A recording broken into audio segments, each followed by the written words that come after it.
Welcome to the Layer by Layer Poetic Features for Psalm 34, the psalm we remember by the phrase, taste and see.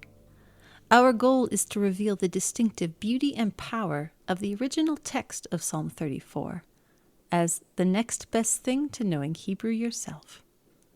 In this video, we will discuss 3 poetic features of Psalm 34. These 3 poetic features are called ABC instruction, redeeming the past, and symmetry. We'll start with the first feature, ABC instruction. This psalm is an acrostic poem. The lines or sections of an acrostic poem begin with words whose first letters spell out a word, phrase, or even the whole alphabet. In an acrostic poem, the poet takes a topic, such as Torah or God's instruction, which is the topic of the acrostic poem in Psalm 119, or the virtuous woman, the topic in Proverbs 31. And the poet explains it completely. That is, he gives many different examples or details about it. The goal of this kind of poem is that the reader will understand the topic very well after reading it. Psalm 34 is an alphabetic acrostic poem, which means that each poetic line or verse begins with a different letter of the alphabet in order.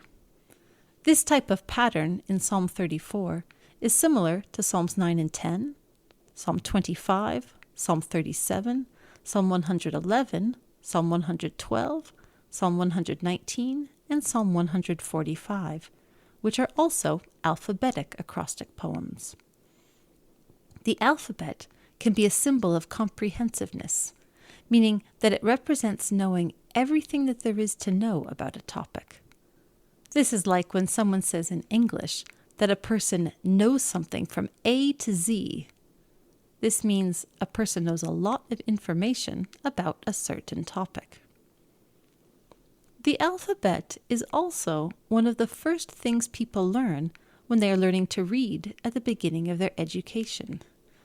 This is why the alphabet is also a symbol of basic instruction, the foundation for life. Because Psalm 34 is an alphabetic acrostic, we can expect that it will have basic instruction that is complete. We can summarize the topic of the basic instruction in this psalm as how the Lord provides for and protects the people who fear him. Each verse of the acrostic gives more details about this theme. We can imagine that the poet of Psalm 34 is like a painter making a beautiful painting. Each verse is like the stroke of a paintbrush. With each stroke, the picture becomes clearer until finally it is complete.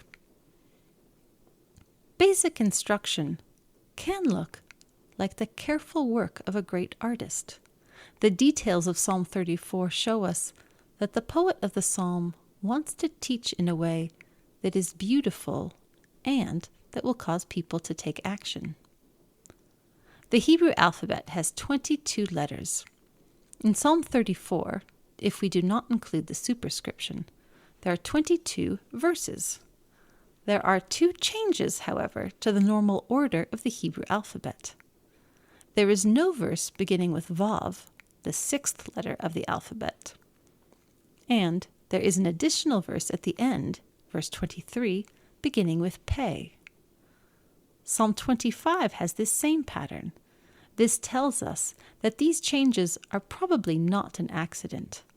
The writer of the Psalms planned for them to be this way. The letter named Vav is also a word in Hebrew. Vav is the conjunction meaning and. Because of this, it is the letter that is most common at the beginning of a clause or a verse. If the poet started a verse with Vav, this line would not seem very special or important in the acrostic. Because there is no Vav, the very middle letter of the acrostic is the Lamed. Because the additional verse at the end starts with Pe, the first, middle, and final verses begin with the letters Aleph, Lamed, and Pe. This spells out the name of the first letter of the alphabet, Aleph, which is also a verb that means to teach. The psalm forms a double acrostic. The first letters of the verses spell out the alphabet. This is the first acrostic. The first, middle, and last letters, from verses 2, 12, and 23, make the second acrostic. They spell out Aleph, the first letter of the alphabet. The idea of basic instruction is reinforced with the very first letter of the alphabet spelled out across the main structural points of the psalm. David's audience had many problems, and they were not ready for difficult, complicated teaching. They needed the basics, the simple first steps for people who are going through hard times of pain and suffering. The first verse of Psalm 34 also has a special pattern. Some vowel letters have been added to the Hebrew manuscripts that we have that were not in the manuscripts at the time of David's life. If we skip over those vowel letters and look only at the consonants that David would have seen, there are 23 consonants in this verse. This is the number of the letters in the alphabet plus 1. It is the same as the number of verses in the psalm when we include the superscription. The verse is like a miniature picture, a smaller version of the entire psalm. The first consonant of the verse is Aleph, which is also the first letter of the psalm. The middle consonant is Lamed, just like the first letter of verse 12, the middle verse of the psalm. And the final consonant is Pe, just like the first letter of verse 23, the last verse of the psalm. Thus, the first verse of the psalm, as well as the entire psalm, spells out the word Aleph, which means to teach. The middle verse of the psalm, verse 12, starts with the letter Lamed. This is part of another special pattern. In verse 12b, the psalmist says that he's going to teach his students, Ulamedchem, the fear of the Lord. The word Lamed, like Aleph, is the name of a letter in the Hebrew alphabet and also a word that means to teach.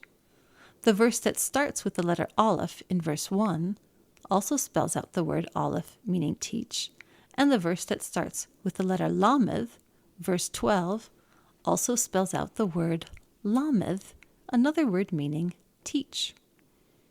This verse, verse 12, begins the teaching section of the psalm. Throughout the whole psalm, we see that the purpose of this acrostic psalm is to teach. The very words that mean teach in Hebrew, which are the same as the Hebrew letters Aleph and Lamed, are creatively included in the structure of the psalm itself. Now we turn to the second feature, redeeming the past. Psalm 34 has an historical superscription in verse 1, which connects it to an event in the life of David, which we can read about in the book of 1 Samuel. There, David ran away from Saul to the Philistine city of Gath, but it was a terrible mistake. The king's servants captured him, and he only escaped Gath by pretending to be insane. He then went to the cave of Adullam, where 400 other Israelites who were distressed or running away from their own troubles joined him. In addition to the historical superscription, which tells us that Psalm 34 is connected to this story, there are also many connections within the psalm that connect its message to what happened in 1 Samuel. The message in Psalm 34 shows a very different perspective from the panic that we see during David's escape in 1 Samuel 21. At first glance, the main content of the psalm, verses 2 to 23, does not appear to have a close relationship with its superscription in verse 1, or with the events of 1 Samuel 21, which the superscription describes. There are, however, several connections between the psalm and its superscription that we can see when we look more closely. The root ta'am appears in both the superscription and verse 9. In the superscription, he pretended to be insane, translates the Hebrew phrase, he distorted his judgment, which is literally, he distorted his taste. In 1 Samuel 21:14, the text says, he distorted his taste or judgment before them. This is often translated in English as, he changed his behavior, or he disguised his sanity, or he pretended to be insane.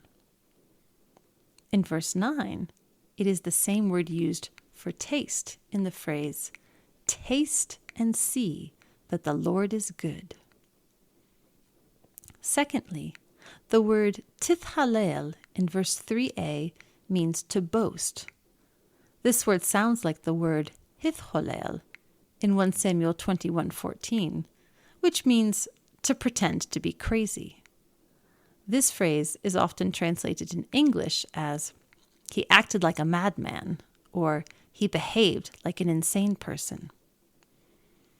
In both these cases, we can see an important change from distorting one's taste to tasting that the Lord is good, and from pretending to be crazy to boasting in, that is, being proud and happy about, what the Lord has done.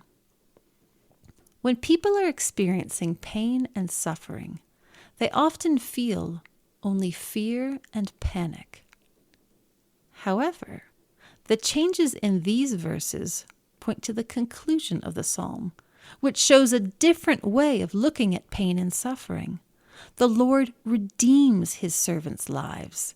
He takes even their worst moments and makes them into a reason for boasting and seeing the Lord's goodness. The third connection that we see between Psalm 34 and 1 Samuel 21 reinforces this point. The word megurothai, my terrors, in verse 5, sounds like the Hebrew word for sojourn, magor. In fact, the Greek version of this psalm translates this word as ton paroikionmu, all of my sojourns. The word sojourn is not used in 1 Samuel 21, but it is the regular word for when a person stays for a long time in a place that is not his home. The word megurothai here in Psalm 34 may hint at David's sojourn, the time he spent in Gath. A number of other words in Psalm 34 are found also in 1 Samuel 21:11 and following, the passage to which the superscription refers. For example, ra'ah, see, ze, this, eved, servant, chasar, lack, yareh, fear. Of these, the word fear seems especially important. As the scholar Brevard Child says, the story in 1 Samuel 21 is the only story in Samuel that describes David as being afraid, greatly afraid, in verse 12 in the English. Fear, specifically the fear of the Lord, is also a major theme in Psalm 34. The same kind of change happens as before. In 1 Samuel, we see the kind of fear that means being very afraid of something or someone. In Psalm 34, we see a shift to the kind of fear that means giving respect and honor to God. There is also an important difference between the superscription of Psalm 34 and the story of 1 Samuel 21. In 1 Samuel 21, the king of Gath is called Achish, his personal name, while in Psalm 34:1 he is called Abimelech, his title or likely throne name, the name a king would take when he became king. The use of Abimelech instead of Achish is not the same kind of change as the other changes discussed before, but it is still important. The name Achish focuses on the king as a particular king of Gath at this time in history. The name Abimelech focuses on the king more generally as a king in an enemy land. This way of referring to the king reminds us of the story of Abraham in Genesis 20 and Isaac in Genesis 26, when they, like David, sojourned in the land of the Philistines and deceived the Philistine king by pretending to be someone that they weren't. Both Abraham and David were afraid they might die and thought that pretending was their only choice. But the Lord rescued each of them and even blessed them afterwards. Because they refer to the events described in the superscription and in 1 Samuel 21, statements in Psalm 34 like, "This is a poor man who cried out," have a deeper meaning. The poor man is not just anybody, but David, who, being hunted by Saul, has run away to a foreign land and is afraid that he might die. The allusion to Abraham helps tell the main message of the psalm. The Lord provides for and protects the righteous. He did it for David and for Abraham and Isaac. Therefore, he can do it for you. That's the message the suffering people in the cave of Adullam needed to hear. We now turn to our third and last poetic feature, symmetry. Sometimes the different parts of an acrostic poem can seem disconnected from each other. Psalm 34 can seem like this because each verse does not connect closely to the next one. There is an overall pattern, however. Every section is related to the others in a complex pattern that tells a larger story. In this way, Psalm 34 is like a miniature picture of life. Day-to-day experiences may not seem connected, but from God's perspective, there is a larger story that connects it all.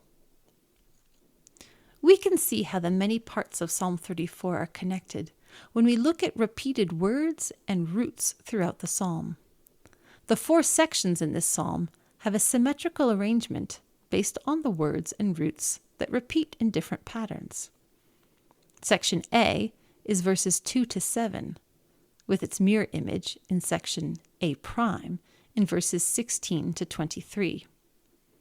Section B is verses 8 to 11, with its mirror image in section B' in verses 12 to 15. There is no single center section in this pattern. The 2 middle sections, B and B', are connected by the similar sounding roots yareh and ra'ah, as well as by the word tov, which occurs twice in each section. Although not a repeated root, the phrase hagever, the man, in verse 9 matches the phrase ha'ish, the person, in verse 13. The 2 outer sections, A and A', are connected by many features. The use of mikol, from all, which occurs twice in each section, by the nearly identical shapes of verse 7 and verse 18, by the use of the noun soul, nefesh, at the beginning and at the end, in verses 3 and 23, and there's also another clear connection between verse 6 and verses 16 and 17. Verse 6 describes the face of the righteous who look to the Lord, and verses 16 and 17 describe the face of the Lord who opposes the wicked and looks toward the righteous. Some scholars, such as Craigie, have concluded that Psalm 34 is not subdivided into thought units longer than the verse. They say that the acrostic pattern is the only main poetic pattern in the psalm. When we read and study it more, however, we can see that Psalm 34 is arranged symmetrically by the use of repeated words and roots.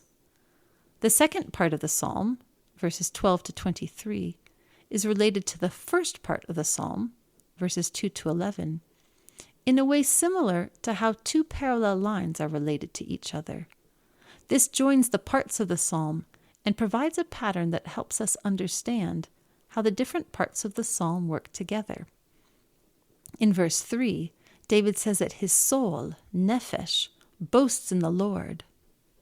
In verse 23, the same word is used for the Lord redeeming the lives or souls of his servants. What David experienced himself is also true for all of the Lord's servants. In verses 5 and verse 7, God rescued David from all his terrors. In verses 18 and 20, God rescues the righteous from all their troubles. Again, what David first experienced himself, he later says is true for all the righteous. In verse 6, David tells his hearers to turn their faces toward the Lord, to gaze at him, such that their own faces would glow in the light of his face, with no shame. In verse 16, the Lord's eyes are also directed at the righteous, with compassion in order to help them. The symmetry of these parts shows that the righteous and the Lord look at each other in a relationship of trust and compassion. In the middle sections, the word for good is repeated. People who fear the Lord taste and see that he is good, in verse 9. In the matching symmetrical part, David addresses a generic person when he asks about someone who desires life, who wants to see good. If this person listens to David's wisdom, he'll understand that good means seeking the Lord. It is the Lord himself who is good. All these connections that the symmetry in this psalm highlights make us think more deeply about David's message, his teaching about how the Lord protects and provides for his people. This psalm provides basic instructions, the ABCs of the Lord's care. Even though the content of these basic instructions is easy to understand, the poetic form is beautifully detailed and complex. This has been the Poetic Features video for Psalm 34, with features ABC instruction, the very basics of teaching the fear of the Lord, redeeming the past, the worst of the past becomes cause for boasting in the present, and symmetry, prompting people to look more carefully at David's message about how the Lord protects and provides for his people. This video has been an opportunity to explore the natively Hebrew poetic nature of the psalm. Our overview video provides a coherent interpretation of the psalm, and our exegetical issues video discusses other scholarly interpretations. All these videos for translators are offered free of charge. Please visit us at psalms.cdbr.org to learn more. Thank you.